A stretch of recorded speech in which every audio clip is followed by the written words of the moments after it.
Redmi 9A. இதில் என்ன fault அப்படின்னா நம்ம வந்து யூஸ் பண்ணிக்கிட்டே இருக்கிறப்ப என்ன ஆகுது அப்படின்னா இதோட கிராஃபிக்ஸ் வந்து ஃபெயிலியர் ஆகிடுது. கிராஃபிக்ஸ் வந்து ஃபெயிலியர் ஆகுது. என்னங்கிறத நம்ம பார்ப்போம். இது ஃபோனை ஆன் பண்ண பிறகு பார்த்தீங்கன்னா கொஞ்சம் நேரத்தில் இந்த மாதிரி லைனாக வரும். இது வந்து கிராஃபிக்ஸ் ரிலேட்டட் இஷ்யூ தான். இது எப்படி சிபி பண்ணுறதுங்கிறத வீடியோவில் பார்க்கலாம்.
இப்போ பார்த்தீங்கன்னா நம்ம சிபியூ வந்து கம்ப்ளீட் பண்ணிட்டோம். இப்போ வந்துட்டு செட்டில் போட்டு ரெடி ஆகிடுச்சா அப்படின்னு ஒரு வாட்டி செக் பண்ணோம். இது பார்த்திங்க அப்படின்னா 2 வகையில் இந்த ஃபால்ட்டு க்ரியேட் ஆகும். ஒன்று சிபியூ ரிலேட்டட் கம்ப்ளைண்ட்டில் க்ரியேட் ஆகும், இல்லை அப்படின்னா நமக்கு வந்து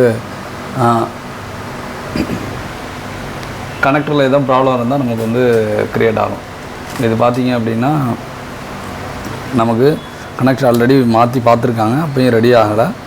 அதனால் நம்மக்கிட்ட வந்து சிபியூக்காக வந்தது. இப்போ இது வந்து மீடியாடெக் சிபியூங்கிறதுனால நம்ம பார்த்து எடுத்து வைக்கணும். ஏன்னா வந்து குவால்காம் மாதிரி வந்து ஒவ்வொரு டெம்பரேச்சருக்கு வந்து இது வந்து ப்ரொடக்ட் ஆகாது. அதனால் ஜாக்கிரதையாக பொறுமையாக வந்து எடுத்து வைக்கணும். இந்த இதில் வந்து ஆல்ரெடி காம்போ ஃபால்ட்டு. இது கஸ்டமர் வந்து காம்போ மாற்ற போகும்போது இந்த மாதிரி எரர் வந்து க்ரியேட் ஆகிருக்கு. ஆல்ரெடி ஒரு 3 காம்போ மாற்றி பார்த்துட்டு அப்புறம் கனெக்டரையும் சேஞ்ச் பண்ணிட்டாங்க. பண்ண பிறகு இந்த ஃபால்ட்டு வந்தோன்னா நம்ம செக் பண்ணி பார்த்ததில் மிஃபி லைனில் இந்த மாதிரி ஃபால்ட்டு க்ரியேட் ஆனால் நமக்கு அந்த கிராஃபிக்ஸ் வந்து ஃபெயிலியர் வரும். ஓகேவா? மிஃபி லைன்னா என்ன சொல்கிறோம் அப்படின்னா, சிபியூவில் வந்து டிஸ்பிளே கனெக்டருக்கு டேட்டா லைனு ஒரு 8 லைன் வரும், கிளாக் லைனு ஒரு 2 லைன் வரும். இந்த லைன் வந்து மிஃபி லைனுமாங்க. இந்த மிஃபி லைனில் ஏதாவது நமக்கு வந்து ப்ராப்ளம் இருந்தால் நமக்கு இதில் வந்து இஷ்யூஸ் வரும். ஓகேவா? இப்போ வந்து நம்ம பார்த்திங்கன்னா செட்டு வந்து கம்ப்ளீட்டாக ரெடி ஆகிடுச்சு. இந்த ஃபால்ட் வந்து ஆன் பண்ணோன்னே வர்றது கிடையாது. ஆன் பண்ணி ஜஸ்ட்டு கொஞ்சம் யூஸ் பண்ணிக்கிட்டு இருக்கப்போ வரும். இப்போ வந்து நம்ம வந்து கம்ப்ளீட்டாக செக் பண்ணிட்டோம். இப்போ எந்த ப்ராப்ளமும் இல்லை. உங்களுக்கும் பார்த்தீங்க அப்படின்னா இந்த மாதிரி கிராஃபிக்ஸ் ஓரியன்ட் கம்ப்ளைண்ட் வருது, அதாவது யூஸ் பண்ணிட்டு இருக்கப்போ திடீர்னு அலாலையாக வந்துடுது, அந்த மாதிரி ப்ராப்ளம் இருந்தால் கனெக்டரை ஃபஸ்ட்டு செக் பண்ணுங்கள், டிஸ்பிளேவை சேஞ்ச் பண்ணி பாருங்கள். இது ரெண்டும் வந்து உங்களுக்கு பர்ஃபெக்டாக இருந்துச்சு அப்படின்னா மிஃபி லைனில் சிபியூலேருந்து இதை நீங்கள் சிபியூலேருந்து செக் பண்ணுறப்ப உங்களுக்கு டேட்டா வந்து பக்காவாக வர மாதிரி டயோடு வேல்யூ காமிக்கும். ஆனால் நம்ம ஆசிலோஸ்கோப் இருந்தால் தான் பார்த்திங்கன்னா நமக்கு அந்த வேல்யூ வந்து நம்மளால் வந்து ட்ராப் ஆகிறது வந்து செக் பண்ண முடியும். இப்போ வந்து செட்டு வந்து கம்ப்ளீட்டாக ரெடி ஆகிடுச்சு. உங்களுக்கும் இந்த மாதிரி ஃபால்ட்டு வந்துச்சு அப்படின்னா நீங்கள் சிபியூ பண்ணி நீங்கள் வந்து ரெடி பண்ணிக்கலாம். இந்த மாதிரி சிபியூ ஓரியன்ட் வந்து உங்களுக்கு வந்து ட்ரைனிங் வேணும், அட்வான்ஸ் சிப் லெவல் வந்து கற்றுக்கணும். கம்பெனி ஓரியன்ட் உங்களுக்கு வந்து ரீபாலிங் ஸ்கில்ஸை இம்ப்ரூவ் பண்ணுறது, இந்த மாதிரி ஸ்கில்ஸை இம்ப்ரூவ் பண்ணுறதுக்கு உங்களுக்கு ட்ரைனிங் வேணும்னா ஸ்க்ரீனில் இருக்க நம்பரை காண்டாக்ட் பண்ணுங்கள். நம்ம வந்து பேசிக்லேருந்து அட்வான்ஸ் வரைக்கும் வந்து ட்ரைன் பண்ணிக்கிட்டு இருக்கோம். இப்போ நம்ம வந்து சிமேட்டிக் டயக்ராமை ரீட் பண்ணுறது வந்து கம்ப்ளீட்டாக சொல்லிக் கொடுக்கறதுனால அவங்களால வந்து மொபைல் மட்டும் இல்லாமல் சிமேட்டிக் டயக்ராம் இருந்தால் ஓரளவு வந்து எந்த போர்டை வேணாலும் பார்க்குற லெவலுக்கு நம்ம வந்து பேசிக் நாலேஜ் வந்து நல்லாவே கொடுக்குறோம். உங்களுக்கு இன்ட்ரெஸ்ட் இருந்தால் ஸ்க்ரீனில் இருக்க நம்பரை காண்டாக்ட் பண்ணுங்கள். Thanks friends.